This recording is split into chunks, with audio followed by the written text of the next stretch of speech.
皆さん、こんにちは。ウキウキジャパニーズポッドキャストのお時間です。このチャンネルは日本語学習者の皆さんに向けてわかりやすい日本語でポッドキャストをお届けしています。はい、皆さんお元気ですか？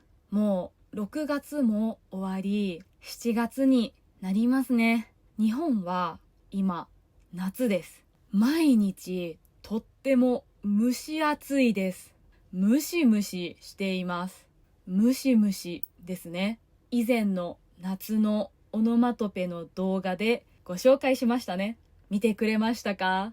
忘れちゃった人はチェックしといてくださいね。ということで、今回のテーマは、デートをするときに男性は女性におごるべきか。はい。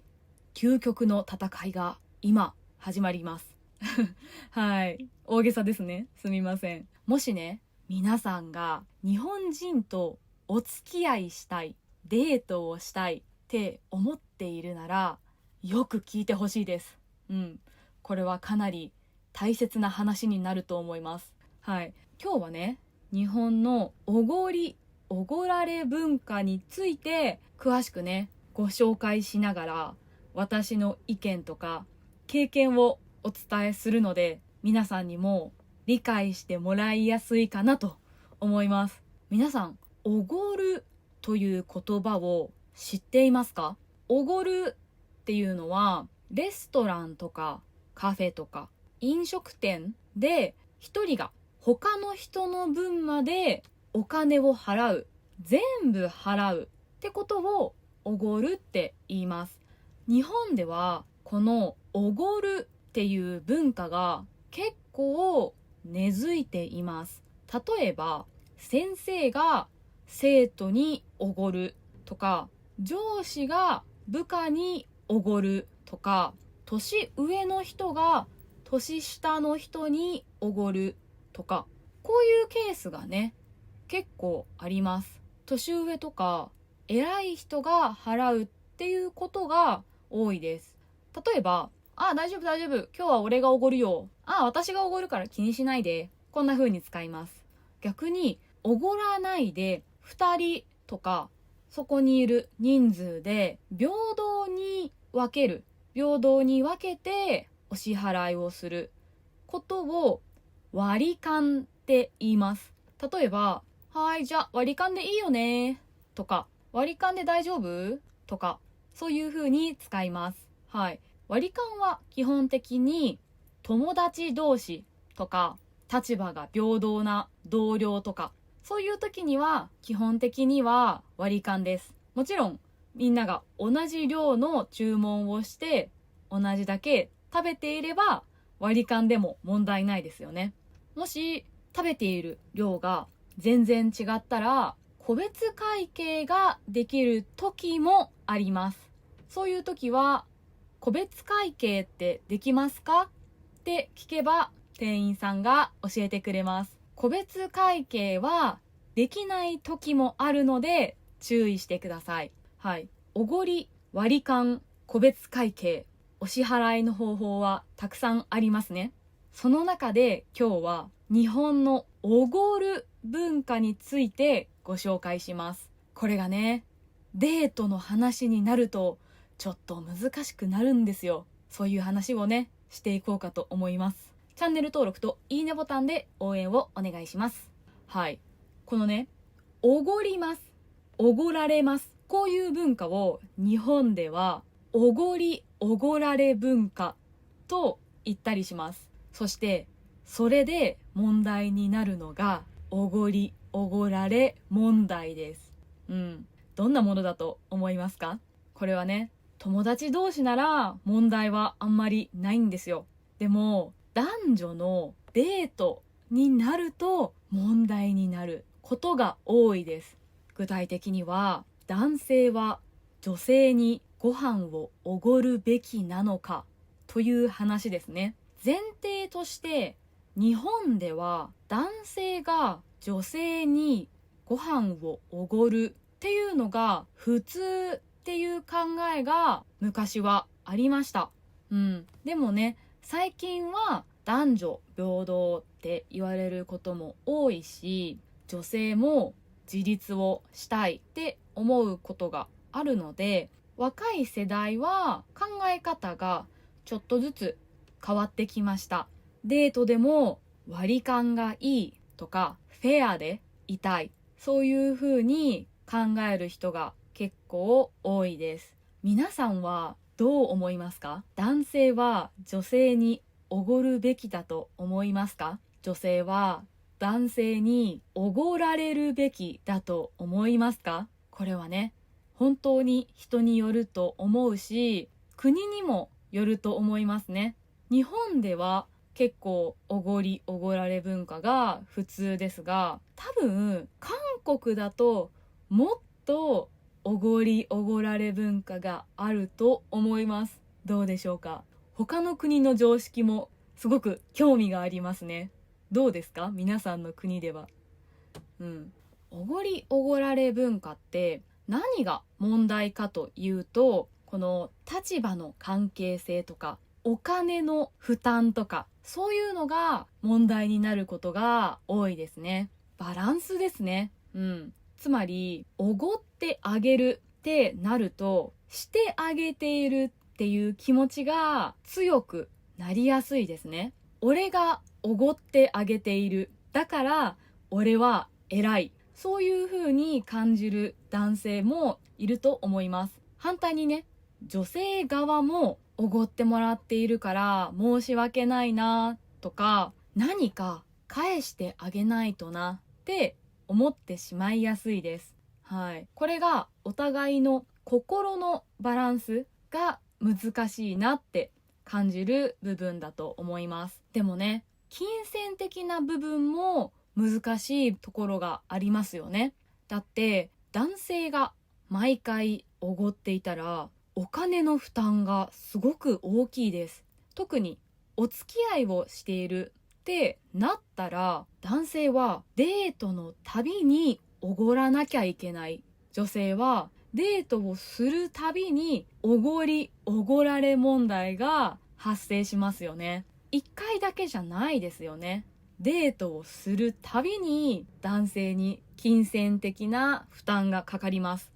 やっぱりね、お金の余裕があっておごることができる男性はかっこいいですね。シンプルにそれはかっこいいと思います。でも無理をしておごっていたら大変なことになりますよね。かっこいいからっていうポイントだけじゃダメな気がしますね。どう思いますか？皆さん。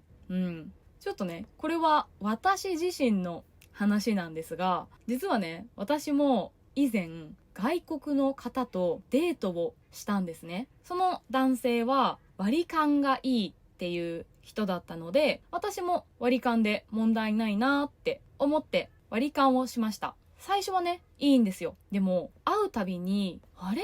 これって友達と同じじゃない？何がデートなのって思い始めちゃったんですよね。一緒にいる時間は楽しいです。でも男友達といる時と同じ感じなんですよね。男友達と遊ぶ時はだいたい私は割り勘をします。これは人によると思いますが、私は友達だったら割り勘です。でもね、男の先輩と遊ぶとだいたい男の先輩がおごってくれるか多めに払ってくれます。だから私は払わないかちょっとだけしか払いません。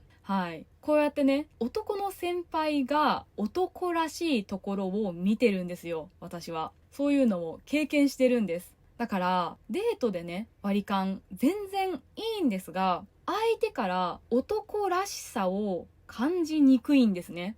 お金を払う以外でかっこいいところが見れたらいいんですが、難しいんですよね。いつかっこいいって思うかなっていう。もちろんなんか自分のタイプでとかいう時はかっこいいって思うかもしれないけど、それは男らしさかなって思っちゃうんですね。割り勘だと友達になっちゃうんですよ。あんまりね、相手を恋愛対象として見れなくなっちゃうんです。相手に対してね、かっこいいとかありがとうって思うタイミングが他にあんまり見つけられなかったんですよね。これは本当に相性とかだと思います。今までね、私は全然デートでも割り勘でいいじゃんって思ってたんです。その方がお互いに楽しくデートができるじゃんって思ってました。でも今までね、デートをした人はみんな気前よくお金を払う、女の子にお金払わせられないよって言ってくれる人たち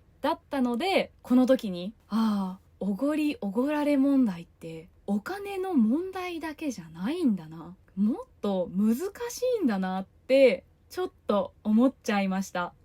そこでね、じゃあおごりおごられ問題をどうやって解決するのがいいんだろうっていう話ですよね。これはいろんな答えがあると思います。私の答えはもう2人で話し合って解決するしかないと思います。どうすれば一番2人が納得できるのかっていう話し合いをする、それが大切かなと思います。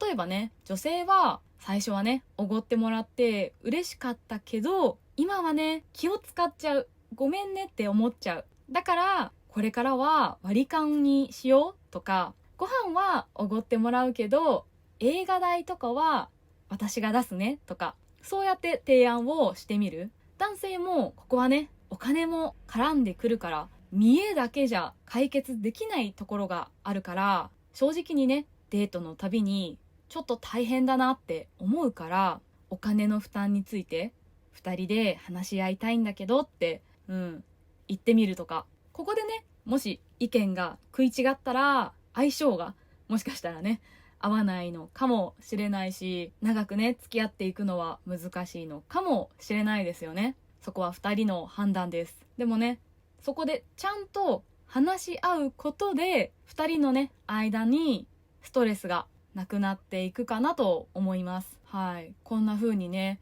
おごりおごられ問題ってやっぱり2人の価値観が合っていることが大切だなって思いました。まずね、相手のタイプを知ること、自分もどう感じるのかをちゃんと知っておくこと、これが大切かなと思います。人によってね、考え方が違うっていうのは、おごりたい人もいますよね。でも割り勘が好きな人もいます。お金の話をするのが恥ずかしいって思う人もいます。女性でもね、みんなおごられたいっていうわけじゃないです。私も稼いでるから相手にばかり払わせて平等じゃなくなるのは嫌だって思うかっこいい女性もいます。女性として扱われることが嫌だとか、おごられて恩ができるのが嫌だ、そうやって感じる女性もいます。はい。でもね、特に日本人は直接ね、気持ちを伝えないっていう人も多いです。言うのがね、嫌なんですね。言って喧嘩になったら嫌なんです。相手に嫌な印象を与えるのとかも怖いんですよ。だから察してほしいっていう人がとても多いです。日本人とね、お付き合いをしようと思っている人がいるなら、もしかしたらね、相手の気持ちをよく観察して、お互いにね、無理をしない方法で向き合っていく必要があるかもしれないです。はい。カップルのね、おごりおごられ問題には正解はないですね。でも一番大切なのは2人がね、気持ちよく過ごせることですね。相手の答え、自分の答えが合う合わない、関係なく、相手を思いやる気持ちを大切に、2人のね、スタイルを見つけていけたらいいんじゃないかなと思います。皆さんの国ではどうですか？カップルの食事代はいつもどうやって払いますか？私もね、今回経験して難しい話だなと思ったので、よかったらね、ぜひコメントで教えてください。アドバイスが欲しいです。はい。こういう動画が面白いと思ってくれた方は、チャンネル登録といいねボタンで応援をお願いします。最後まで聞いてくれてありがとうございました。また次のポッドキャストでお会いしましょう。またねー。